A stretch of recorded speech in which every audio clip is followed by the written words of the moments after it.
Hello students.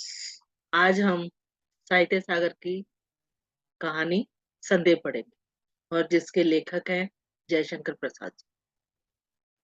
संदेह कहानी mostly बच्चे स्कूल में बोलते मैम समझ नहीं आती, पर ऐसी ये कहानी नहीं है। आज मैं तुम्हें अच्छे से संदेह यानी डाउट, वो कहानी मैं तुम्हें अच्छे से बताऊंगी, ध्यान से सुनते रहना। पहले हम इसके जो लेखक हैं उनके बारे में जान लेते हैं कि इनका जन्म जयशंकर प्रसाद जी का 1889 में हुआ था। और इन्होंने बहुत सारी लैंग्वेज इनको आती थी, अंग्रेजी, संस्कृत, हिंदी, उर्दू, फारसी।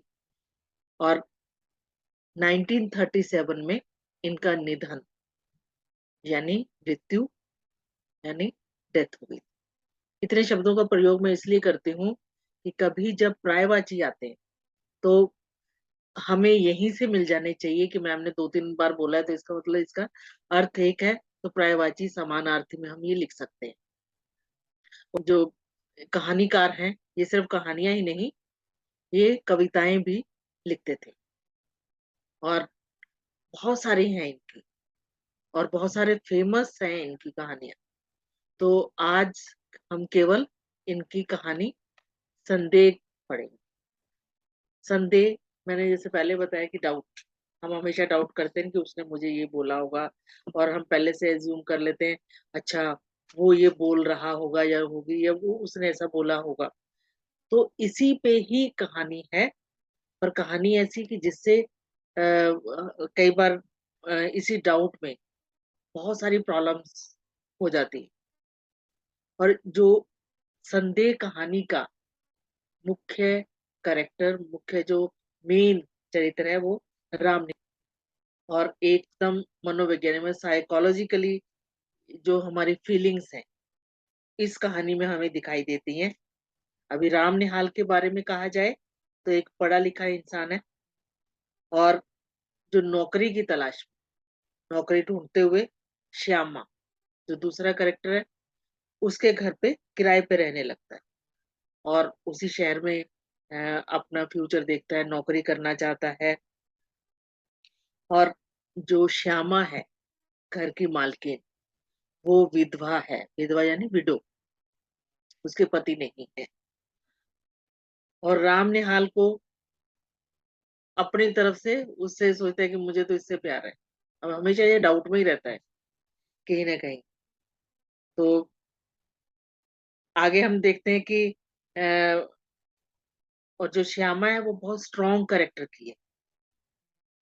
उसके कैरेक्टर में कहीं भी उसके ऐसा नहीं है कि कोई उसको शक करे या वो कहीं अपने आप को गिरता हुआ पाए। और आगे बहुत सारे कैरेक्टर हैं, जैसे जैसे हम कहानी पढ़ेंगे आप देखोगे कि हर एक कि पति पत्नी में भी शक है, मालिक पे भी शक है। और यहाँ तक कि अब जो राम निहाल है ये बाद में भी ये ये सोचने लगता है, मतलब डाउट में रहता है कि वो किस किस से प्यार करता है, किससे प्यार करता है, किससे वो वैसे ही आकर्षित है। अजीब सी कंडीशन है। पर अगर हम ध्यान से सुनेंगे ना तो हम पाएंगे कि अगर हम किसी की तरफ आकर्षित होते हैं, आकर्षित सिर्फ ये जो तुम्हारे टीनेज वाला वैसे वाला आकर्षण नहीं, कि हम किसी के गुणों से आकर्षित होते हैं। अगर राम निहाल श्यामा की तरफ उसके गुणों के कारण आकर्षित, तो कहानी ध्यान से सुनना, क्योंकि बहुत सारे बच्चे इसमें बच्चों को वो खुद ही कंफ्यूजन में आते हैं, क्योंकि शुरू में ध्यान उनका प्यार व्यार उसमें चला जाता है तो समझ आने में उनको मुश्किल होती है। तो उस तरफ से ध्यान हटा के कहानी सुनना। और कहानी हमें पढ़नी जरूरी होती है। कोई भी इंसिडेंट के ऊपर हमें क्वेश्चन पूछे जाते हैं, आईसीएसई में हमारा ये है ना कि उसी के ऊपर बार बार एक दो लाइन बोल के किसने कहा, किससे कहा, क्यों कहा, और कहने का तात्पर्य क्या था, कि उसका वहां ये बात कहने का रीजन क्या था। तो पहले तो जो दृश्य हमें दिखाई दे रहा है कि राम निहाल अपने रूम में है और अपना सामान बांध रहा है, यानी कि कहीं जाने की तैयारी हो रही है, वो पैकिंग कर रहा है। और जंगले में धूप आकर, अभी जंगला तुम लोग शायद ना समझो, जो ग्रिल लगी होती है हमारे खिड़कियों पे या वो, तो वहां से धूप आती है और वो शीशे पे पड़ती है।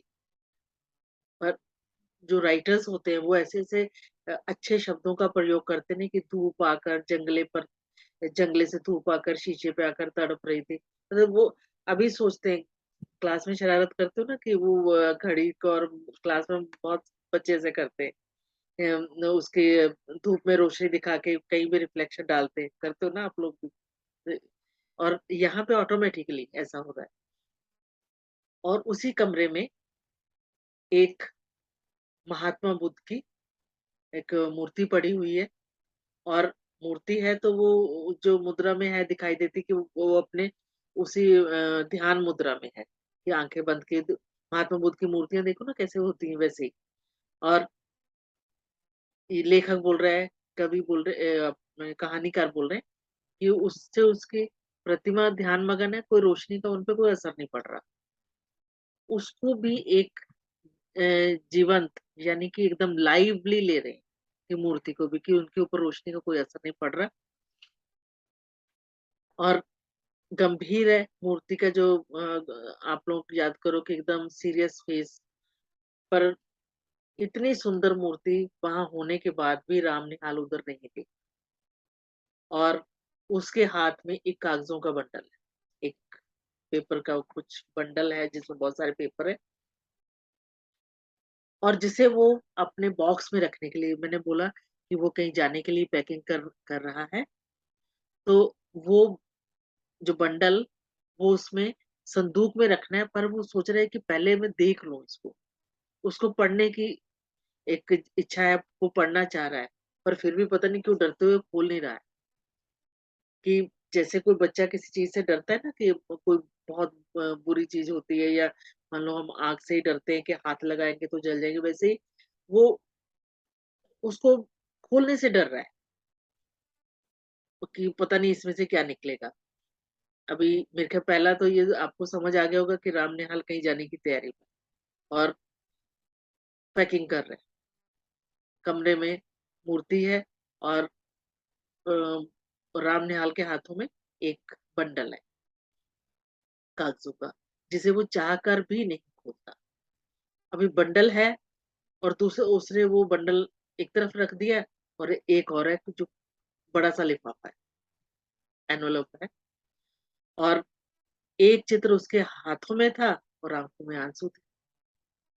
अरे बहुत वो वो है ना उसमें कि मैं अभी क्या करूं,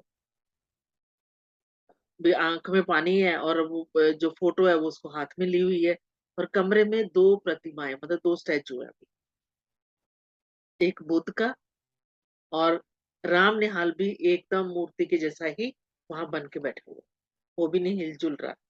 तो रूम में दो मूर्तियों के जैसे हो गए, राग शैल साचल, मतलब एकदम जो पत्थर की मूर्ति थी ना, वैसे भी राम निहाल वैसे स्टैचू बन के बैठा हुआ है, और उसके आंखों से, जो उसके दिल का दुख है, वो आंखों से पानी बह रहा है।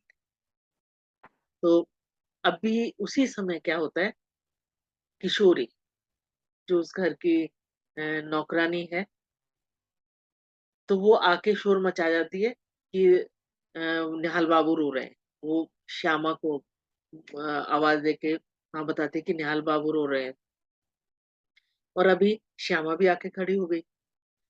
और राम निहाल जैसे बोला कि वो एकदम स्टैचू बने बैठे हैं, उनको कोई दीन दुनिया का नहीं पता, वो वैसे ही बैठे हुए हैं। तो श्यामा ने आके उनको आवाज दी, निहाल बाबू। तो अभी निहाल बाबू ने आंखें खोली और पूछा कि क्या है, और फिर बोलता है कि मुझे माफ करना कि मैं रो रहा हूँ।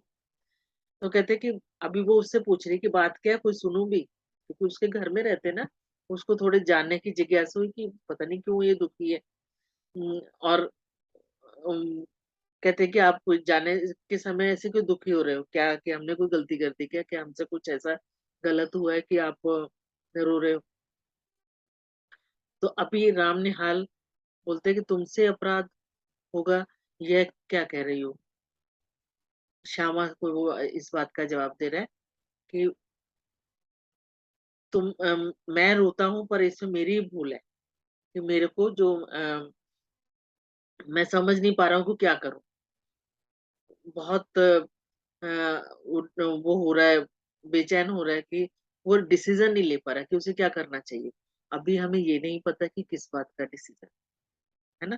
क्योंकि उन्होंने श्यामा को नहीं बताया और श्यामा को नहीं बताया, तो हमें भी नहीं पता चला अभी। अभी जैसे ही वो ऐसी बात कर रहा है, तो श्यामा एकदम अलर्ट हो जाती है, सावधान हो जाती है। वो पीछे फिर देखती है, क्योंकि उसको हो ना, कोई और ना सुन ले बात, पता नहीं क्या बोलेंगे। तो देखा तो किशोरी खड़ी थी। तो उन्होंने उसको वहाँ से भेज दिया और खुद एक चटाई लेकर, एक जो फ्लोर मैट लेके, चटाई वो होती है जो नीचे बैठने के लिए, और बैठ गई उसके ऊपर, और उसके सामने जो बुद्ध की मूर्ति थी, अभी उसे, क्योंकि कल्पना है ना, तो उसे जो धूप उसके ऊपर पड़ रही है, तो श्यामा को वो लग रहा है कि जैसे हँस रही है, तो एकदम स्माइल कर रही है। हँसने मतलब हँसने वाली आवाज़ से नहीं, कल्पना है ये। किसी को उदास लगती है वही चीज़ किसी को खुशी देती लगती है, ये स्माइल करती दिखती है, कहीं भी हम जाते हैं ना तो ऐसे ही लगता है। तभी राम ने हाल ने उनको कहना शुरू किया, कहानी शुरू की उन्होंने। वो पता नहीं श्यामा को बाद में समझ आएगी कि नहीं आएगी। तो श्यामा, तुम्हारा कठोर व्रत, वैधव्य, वैधव्य विधवा, विडो, कि कहते हैं कि तुम्हारा ये ऐसा रूप देखकर कि मुझे विश्वास हो गया था कि हम अपनी किसी भी इच्छाओं का को खत्म कर सकते हैं। और तुम्हारा इतना पक्का जो विश्वास है, तुम्हारा कैरेक्टर इतना स्ट्रांग है कि अभी वो अपने आकर्षण का कारण बता रहा है, और तुम्हारे सामने बालकों का झुंड हंसता है, खेलता है, लड़ता है, झगड़ता है, और कहते हैं कि चाहे कुछ भी होता रहे, तुम एकदम अपने विचारों पे अडिग रहती हो, मतलब कहीं भी विचार तुम्हारे या कहीं भी मन इधर-उधर भटकता नहीं है। तो वो बता रहा है कि बहुत सारी जगह पे मैं गया, नौकरी की तलाश के लिए गया, और जब मैं तुम्हारे घर आया, तब मुझे महसूस हुआ कि ये घर है। मतलब मकान और घर में बोला जाता है कि अंतर है। घर कि जहाँ पे बड़े प्यार से मिल-जुल के सब रहते हैं, वो घर। मकान तो बिल्डिंग को बोला जाता है। और वो इमोशनली वो बता रहा है कि जब मैं यहाँ पे आया, तब मुझे लगा कि घर क्या होता है, क्योंकि वो अकेला भटक रहा है, उसका कोई नहीं है। और कहता है कि मैं जब से संसार को जानने लगा हूँ, कि जब से मुझे होश आया है, तब से मैं, मेरा घर ही नहीं था, और ये जो बॉक्स है, जो मेरा संदूक है, यही, इसी में मेरा संसार है, कि इसी को लेके मैं घूमता रहता हूँ। और कि जैसे ये नहीं रहते अ, गाड़ियाँ लोहार, या जो एक जगह से दूसरी जगह मूव करते रहते हैं। कहते हैं कि मेरा हाल वैसा वाला था कि कहीं भी मेरी सेटलमेंट नहीं हो पाई। मैं वो इधर-उधर ही घूमता रहा, और कहते हैं मैं बहुत चालाक था, और ऐसा कि इतनी चालाकियाँ मुझे आनी नहीं चाहिए थी। मैं बहुत अपने आप को क्लेवर समझता था। हम बोलते हैं ना, ओवर स्मार्ट मत बनो, तो यहाँ वो शायद ओवर स्मार्ट है। तो कहते हैं कि इसी कारण अ, मुझे भगवान की भी प्यार नहीं मिला, यानी कि सेटल नहीं हो पाया। भगवान ने वैसे उसको मौका ही नहीं दिया कि वो सेटल हो पाए लाइफ में। तो कहते हैं मनुष्य अपने आप को अभागा, मतलब बदकिस्मत बना लेता है। वो खुद ही अपना लक खराब कर लेता है। तो कहते हैं कि मेरे जो एम्स थे, या मेरा जो मुझे था कि बहुत मुझे बहुत बड़ा आदमी बनना था, मुझे बहुत उन्नति करनी थी। तो इसके लिए मैं इधर-उधर भागता रहा, और ऐसे लगता था कि यहाँ जाके मुझे ज़्यादा सफलता मिलेगी, वहाँ जाके मृग-मरीचिका कि जो दूर से सोने का दिखाई देता है। अभी कई बार हम जा रहे होते हैं ना, सड़क पे जा रहे होते हैं, तो गाड़ी पे जा रहे होते हैं, गर्मी के दिनों में, तो दूर से हम ऐसे देखते हैं रोड पे कि वो पानी है, तो वही मृग-मरीचिका होती है। तो कहते हैं कि जहाँ मैं नौकरी करता था, वो भी जो लोग बहुत अच्छे मुझे मानते भी हैं, और वहाँ तुम्हारे यहाँ घर का सुख है, कि कहता पर मुझे तुम्हें छोड़ के जाना पड़ेगा। अभी इतने में ना श्यामा बोर हो चुकी है उसकी, क्योंकि उसको कहानी का सिर पैर नहीं समझ आ रहा। वो बोलती है कि तो तुम काम की बात ना कहोगे व्यर्थ इतनी कि उसको इस कहानी में उसको कुछ समझ ही नहीं आया ना, हमें भी क्या कि वो कहना क्या चाह रहा है। श्यामा कुछ कहना चाहती थी, उसे रोककर जो राम निहाल कहने लगा कि मैं तुम्हें अपना सब कुछ समझता हूँ, अपना वेल विशर, दोस्त और इवन रक्षा करने वाला भी। और तुमसे ना कहूंगा तो कहता मैं किससे कहूंगा, क्योंकि तुम ही हो मेरी लाइफ में। पर अब फिर वो आगे की कहानी सुनाता है। अभी देखना यहाँ पे डाउट्स तुम्हें दिखाई देंगे, अभी तक कोई डाउट हमें दिखाई नहीं दिया है ना। तो कार्तिक की अभी वो कहानी सुनाता है कि कार्तिक की पूर्णिमा थी। कार्तिक जो रहते हैं जैसे जनवरी फरवरी इंग्लिश महीने है, तो कार्तिक ये देसी महीने अ, पूर्णिमा जैसे फुल मून होता है। और वो बोलते हैं कि मैं काम का इसे छुट्टी लेकर शाम को अ, दशाश्व मेघ घाट पर जाने के लिए तैयार था। मैंने ना साथ में एक पे जो पीपीटी दी है तुम्हें जाएगी, जिसमें आपको ना वो इनकी पिक्चर्स और वो थोड़ी डाली है, क्योंकि ऐसी जगह पे हर एक कोई तो नहीं जाता। दशाश्व मेघ घाट है अ, या कोई और जो गंगा घाट के वो ऐसे नाम है ये। तो कहते हैं कि वो मैं वहां पर जाने के लिए तैयार था। तो अभी यहाँ पे नए करेक्टर का आगमन होता है, वो एंट्री हो रही है, ब्रज किशोर बाबू। अभी उन्होंने कहा कि तुम गंगा किनारे तो जाते ही हो, कि वहां पे वॉक के लिए जाते हो। तो कहते आज मेरे कुछ रिश्तेदार आए हुए, मुझे रिलेटिव्स हैं, और तुम उसको एक बजरे पे, बजरे मतलब जो नाव, उस पर बिठाकर घुमा लाओ, कि मुझे छुट्टी नहीं है। ब्रज किशोर ने अपने रिलेटिव्स को किसके साथ भेजा? राम निहाल के साथ। अब यहाँ से फिर ट्विस्ट आएगा। तो राम निहाल बोलते हैं कि मैंने ठीक है, मैंने मान लिया, और ऑफिस में बैठा रहा कि जो इनके रिलेटिव हैं वो मेरे साथ जाएंगे। और थोड़ी देर में भीतर से, कि अंदर से ऑफिस से एक पुरुष के साथ एक सुंदर स्त्री निकली। मतलब एक जो कपल है वो आया, और कि वो कहता कि मैं समझ गया कि इन्हीं के साथ जाना है। और ब्रज किशोर बाबू ने कहा कि मान मंदिर घाट पर बजरा ठीक है। मान मंदिर का भी मैंने उसको पिक्चर दिया हुआ है। और निहाल आपके साथ है तो कोई मुश्किल नहीं होगी।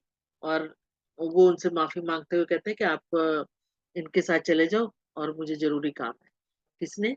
ब्रज किशोर ने अपने रिलेटिव्स को कहा और राम निहाल के साथ भेजा। यहाँ से कहानी और फिर डाउटफुल शुरू होगी कि कौन सा डाउट, कौन किस पे कर रहा है, ये ध्यान देना जरा। अभी जो आदमी है जो अंदर से बाहर निकला है, उसके मुंह पर कुछ मतलब एकदम कि डाउट की वो जो लाइनें आए थे, अच्छा ये जाएगा साथ में, ऐसे वाला उसका फेस पे आया। तो स्त्री ने कहा अच्छा है, आप काम कीजिए, हम लोग घुमाते हैं। तो अभी राम निहाल बोल रहे हैं कि वो मान मंदिर पहुंचे, और वहां पर चांदनी में मतलब शाम का टाइम है ना, और बोला पूर्णिमा है, फुल मून है। तो वहां पे मतलब इमेजिन करो कि उस घाट पे, उसके नदी के किनारे कैसा दृश्य होगा। पुरुष मोहन बाबू आकर ऊपर बैठ गए। अभी मान मंदिर पहुंचे हैं और बजरे पर मतलब एकदम रोशनी फैली हुई है, और उसपे सीढ़ी लगी थी। मोहन बाबू जो रिलेटिव इनके साथ आए, किसने? ब्रज किशोर ने राम निहाल के साथ जिनको भेजा है, वो उनका नाम है मोहन बाबू।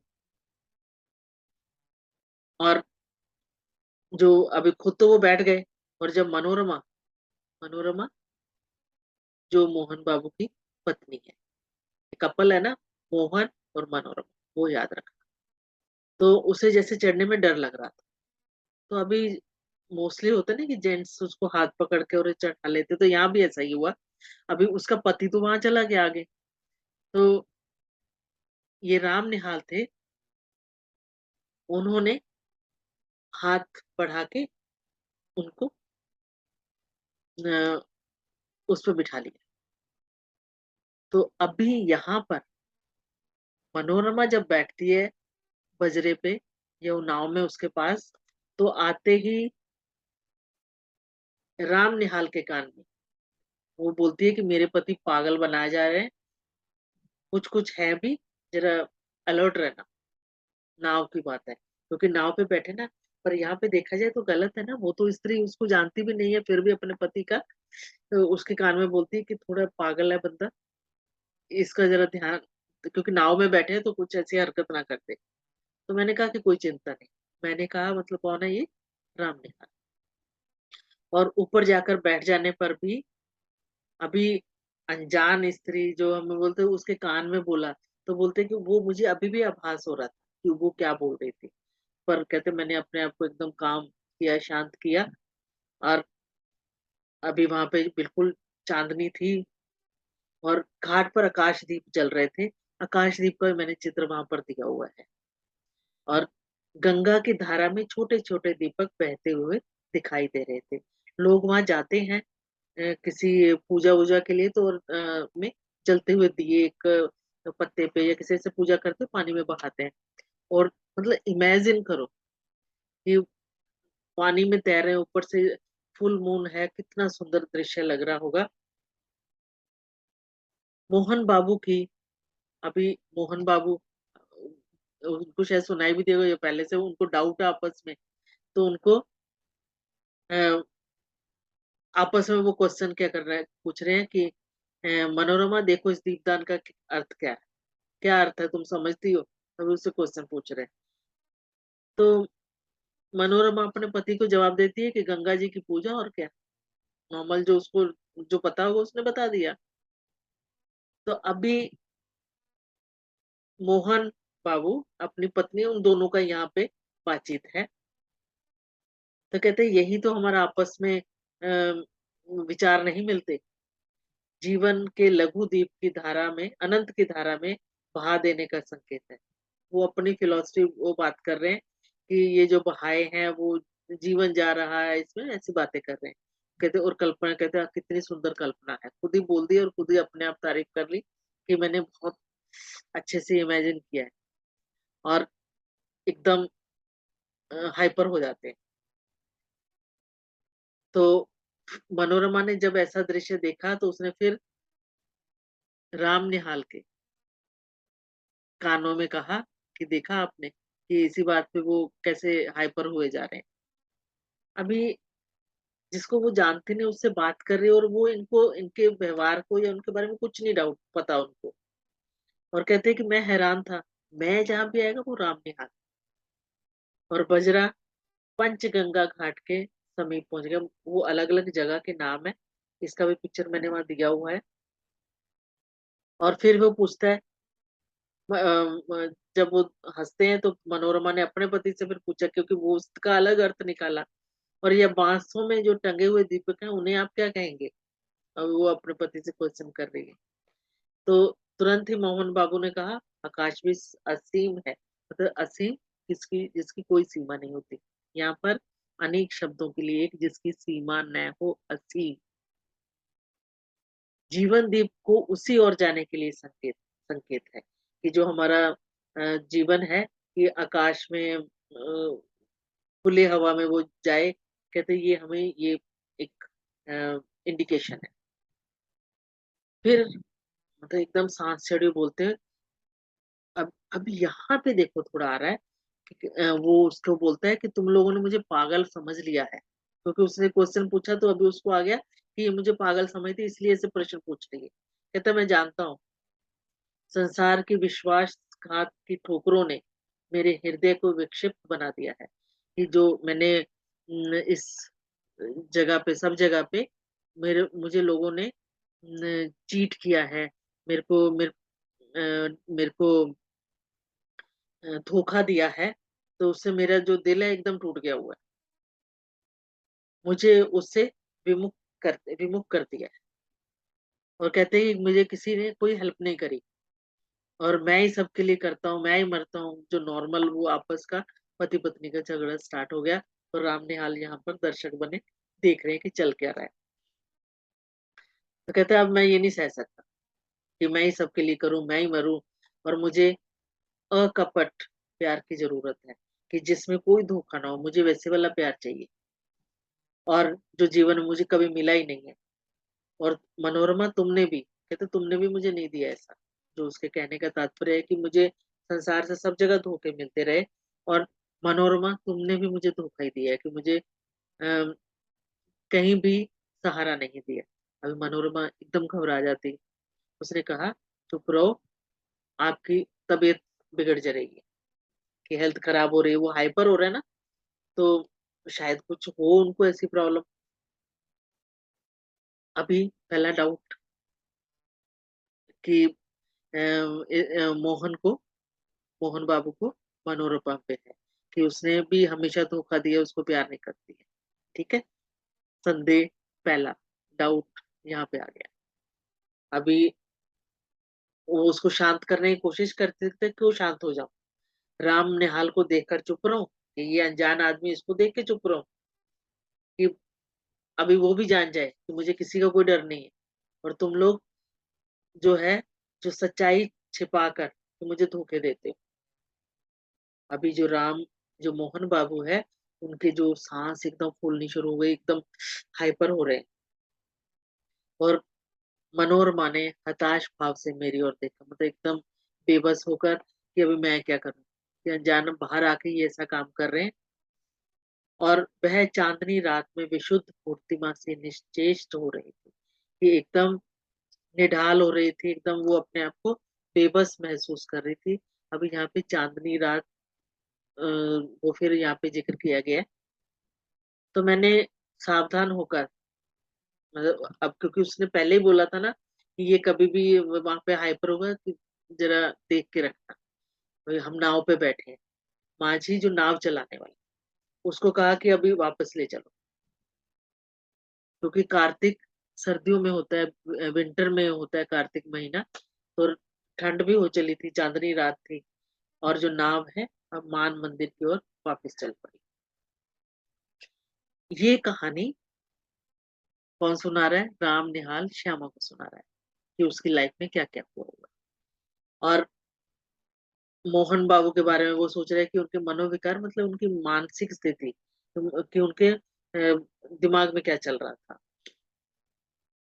कि और फिर मोहन बाबू फिर अपने आप कहने लगे, अभी यहाँ पे फिर आ रहा डाउट, अपने आप कहने लगे कि ब्रज किशोर को मैं पहचानता हूँ मनोरमा, उसने तुम्हारे साथ मिलकर जो षड्यंत्र किया है, मतलब जो यहाँ पे जो चाल चल रहे हैं, जो उनको धोखा देने की कोशिश कर रहे हैं, और मुझे पागल बनाने की कोशिश की जा रही है। यहाँ पर भी मोहन बाबू को डाउट है कि ब्रज किशोर और मनोरमा मिलकर उसे ऐसी कोशिश कर रहे हैं कि ये पागल है।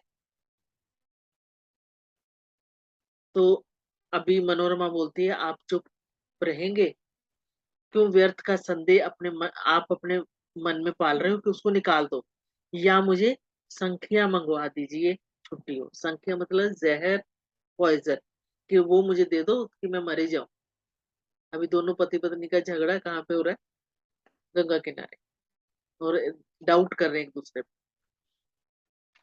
आगे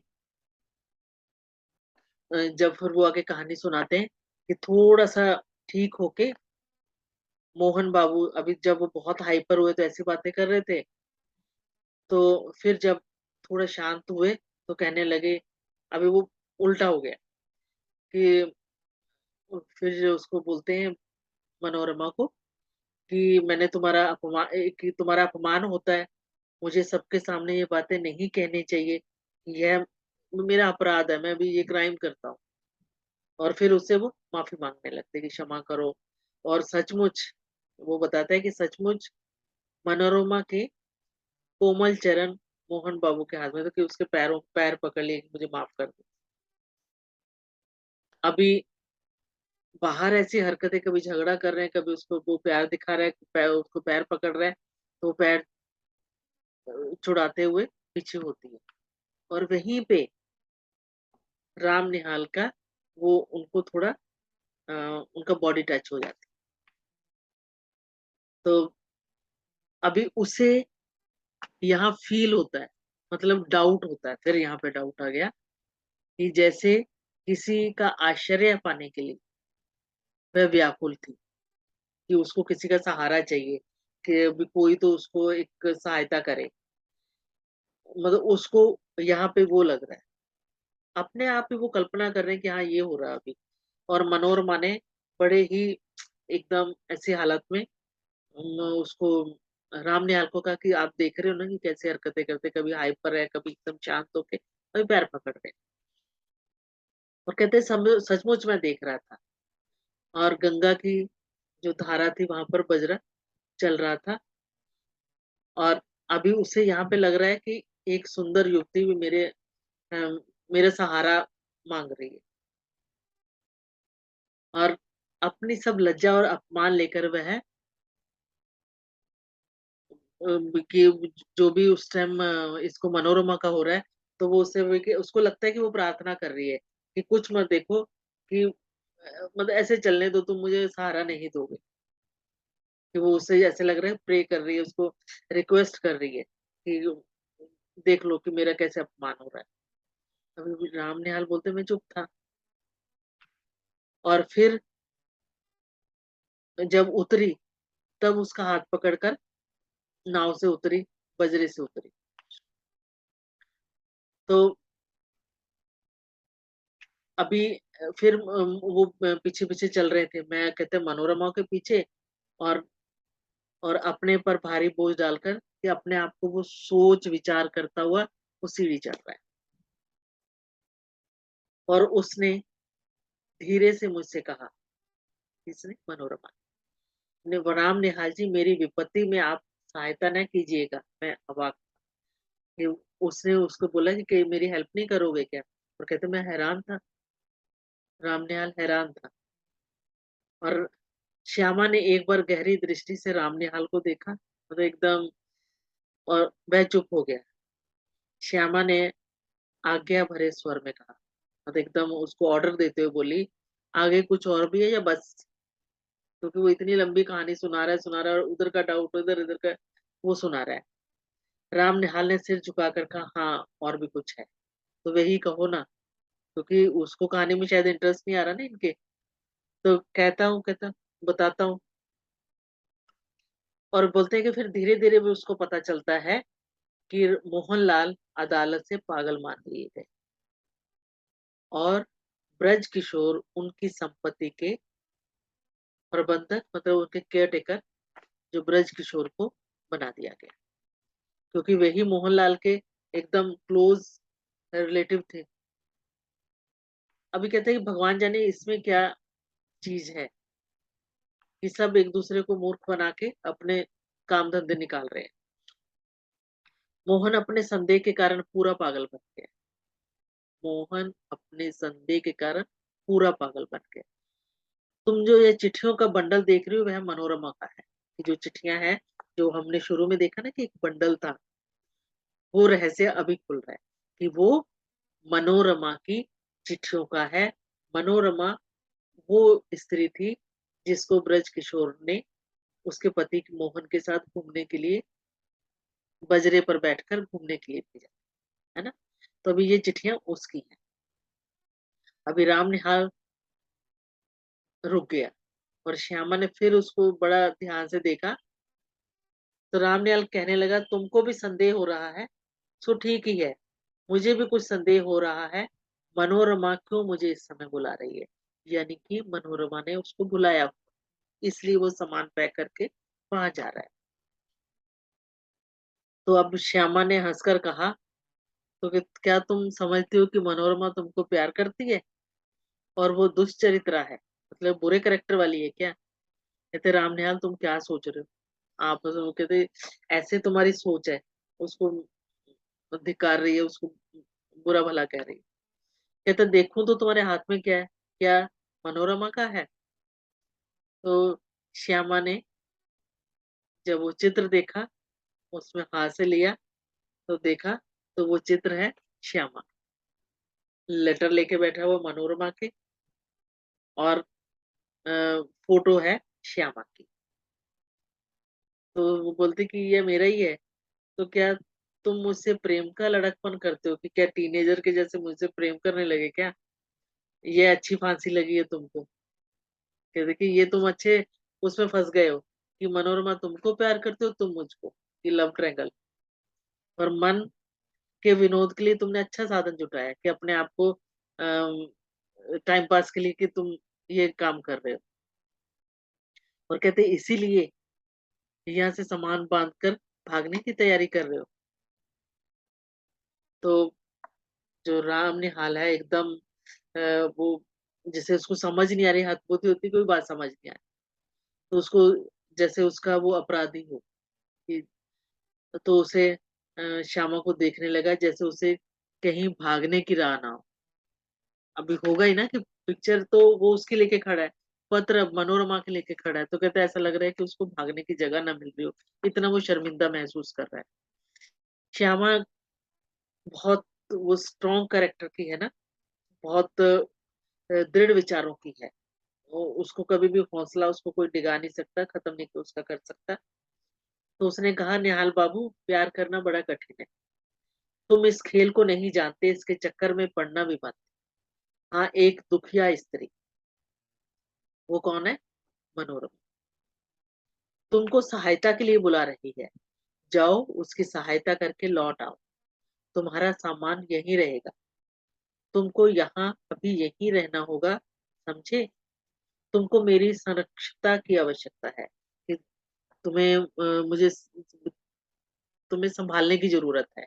अभी उठो, नहा धो लो और जो ट्रेन मिले उससे जाकर ब्रज किशोर की चालाकियों से मनोरमा की रक्षा करो। क्योंकि ब्रज किशोर ने हमने देखा ना पीछे कि सारी संपत्ति का वो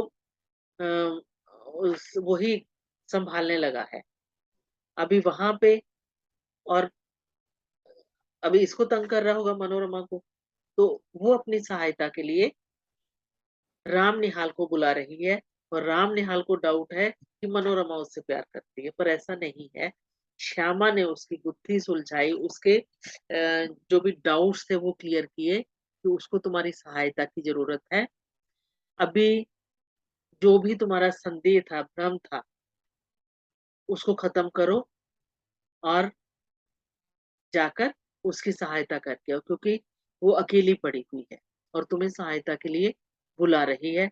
अभी राम निहाल उठ के जाने की तैयारी करने लगा। शायद उनको उसको अभी समझ आया कि अ, वो किस भ्रम में था, संदेह में था। श्यामा उसके सारे डाउट क्लियर करते, तो यहाँ डाउट डाउट डाउट वही हमें दिखाई दे रहा है। आपको डाउट में नहीं रहना कि कहानी क्या है, कहानी में सीधा हमें समझ आ रही है। मुझे नहीं लगता कि अभी तुम्हें भी डाउट होगा कि ये संदेह किस पे कौन कर रहा है। ध्यान से सुनना, बार बार सुनना, ताकि सारे डाउट खत्म हो जाए। और मैंने जो साथ में पीपीटी एक थोड़े से क्वेश्चन भी अभ्यास के लिए दिए, प्रैक्टिस के लिए दिए हुए हैं, और ध्यान से उसको पढ़ना और सारे डाउट क्लियर करना। ठीक है। आज अ, हम बात भी संदेह की, कहानी भी संदेह ही पढ़ रहे हैं और सारे डाउट क्लियर करने की बात कर रहे हैं। तो बी पॉजिटिव, सारे संदेह दूर करके अपना अच्छे से पढ़ो और तैयारी करो, ताकि परीक्षा में हमारे जो बोर्ड एग्जाम है हमारे अच्छे से अच्छे मार्क्स आ सके। चलो all the best, good bye, फिर मिलेंगे, बाय।